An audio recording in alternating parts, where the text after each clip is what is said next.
مثال کے طور پر اگر کوئی شادی کا موقع آ جائے، اگر کوئی خوشی کا موقع آ جائے، اگر کوئی تہوار کا موقع آ جائے تو عورتیں مہندی لگانے کی بڑی شوقین ہوتی ہے۔ اے خاتون جنت کی کنیزوں، یقیناً عورتوں کو مہندی لگانا چاہیے۔ سیدی اعلی حضرت امام اہل سنت اعلی حضرت امام احمد رضا خان محدث بریلوی رحمت اللہ تعالی علیہ نے فتاوی رضویہ شریف میں لکھا ہے کہ عورتوں کو ہاتھوں میں مہندی لگانا چاہیے، اس لیے کہ مہندی عورت کے ہاتھ کا پردہ ہے۔ بلکہ یہاں تک فرمایا گیا اگر عورت کے پاس مہندی لگانے کے لیے اتنے پیسے نہیں ہیں تو عورتوں کو چاہیے کہ وہ اپنے ناخن ہی کے اندر مہندی لگا لیا کرے۔ اگر نہیں پورے ہاتھ میں لگا سکتی تو وہ اپنے ناخنوں میں لگا لیا کرے۔ یقیناً مہندی لگانا عورتوں کے لیے زینت کا کام ہے، عورتوں کے لیے بہتر ہے۔ فقہا نے اس کا حکم بھی بیان فرمایا ہے، لیکن آج کی بچیاں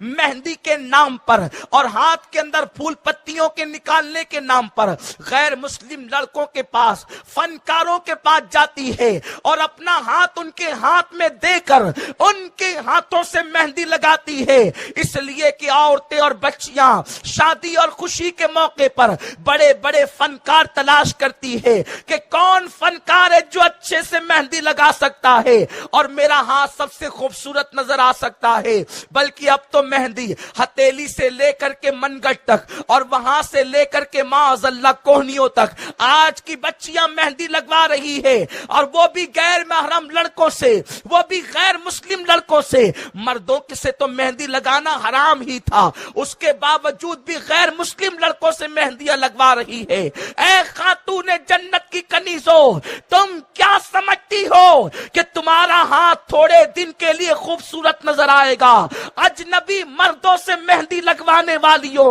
اجنبی مردوں سے پھول پتیاں بنوانے والیوں، یاد رکھو 8-10 دن ہاتھ کو خوبصورت بنانے کے لیے تم ہمیشہ کے لیے اپنے وجود کو جہنم کا ایندھن بنا رہی ہو۔ اگر تم نے مہندی لگانے کے لیے اپنا ہاتھ کسی مرد کے ہاتھ میں دے دیا تو تمہارا ہاتھ کہاں جائے گا؟ میرے آقا فرماتے ہیں اگر کوئی عورت اپنے ہاتھ کو کسی اجنبی مرد کے ہاتھ میں دے دے، اس ہاتھ پر سب سے زیادہ جہنم کا حق ہوا کرتا ہے۔ وہ ہاتھ جہنم کا ایندھن بنے گا، وہ ہاتھ جہنم میں جلے گا۔ اے خاتون جنت کی کنیزوں، اپنے نرم نازک جسم پر رحم تو کرو، اپنے کمزور جسم پر رحم تو کرو۔ تھوڑی دن کی عشرت کے لیے، تھوڑی دن کے زینت کے لیے، چند دن کی زینت کی خاطر تم اپنے آپ کو جہنم کا ایندھن بنا رہی ہو۔ میرے پیارے آقا صلی اللہ علیہ وسلم کی کنیزوں، مجھے بتاؤ تو صحیح،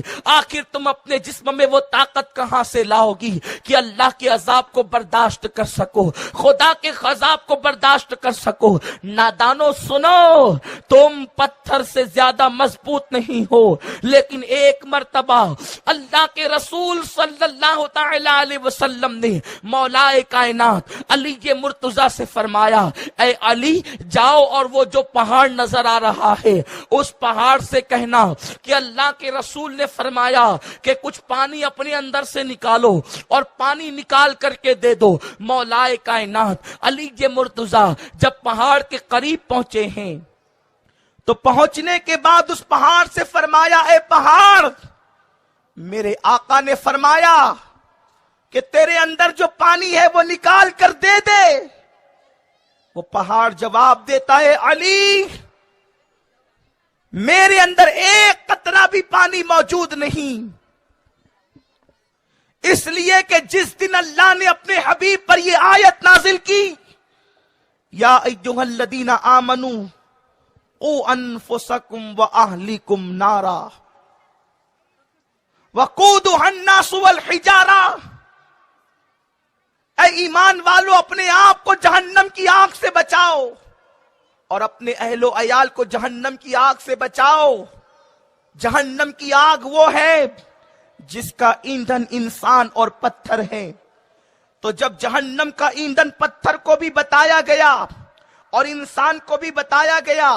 تو وہ پہاڑ کہتا ہے میں اللہ کے خوف سے رونے لگا، اور روتے روتے میرے سارے آنسو ختم ہو گئے، اب میرے اندر ایک قطرہ بھی پانی موجود نہیں، اس لیے میں پانی پیش نہیں کر سکتا۔ اے خاتون جنت کی کنیزوں، اے میری بہنوں، اپنے کمرے میں چھپکلی کو دیکھ کر ڈر جانے والی میری بہنوں، ذرا سے اللہ اکبر پیاس کے قطروں کو آنکھ کے اندر برداشت نہ کرنے والی میری بہنوں، جس عذاب کو سننے کے بعد پہاڑ رونے لگتا ہے، جس عذاب کو سننے کے بعد پہاڑ آنسو بہاتا ہے اور ایک ایک آنسو کو ختم کر دیتا ہے، اے میری بہنوں، جس عذاب کو پہاڑ برداشت نہ کر سکے، جس عذاب کو پتھر برداشت نہ کر سکے، پتھر جس عذاب کو سن کر رونے لگے، اے میری ماؤں اور بہنوں، اے میری قوم کی بیٹیوں، اس عذاب کو تم کیسے برداشت کر سکو گی؟ آخر کیا ضرورت ہے کہ کسی مرد ہی سے مہندی لگوائی جائے؟ آخر کیا ضرورت ہے کہ ہاتھوں میں پھول اور پتیاں ہی بنوائی جائے؟ یاد رکھو، تم سادہ مہندی بھی لگا سکتے ہو، اور زیادہ سے زیادہ اگر بہت شوقی ہے تو کسی لڑکی سے لگوائی جائے۔ لڑکوں سے مہندی لگوانا حرام ہے، اپنے ہاتھ کو جہنم میں جلانے کے مترادف ہے، اپنے آپ کو جہنم میں ڈالنے کے مترادف ہے۔ اے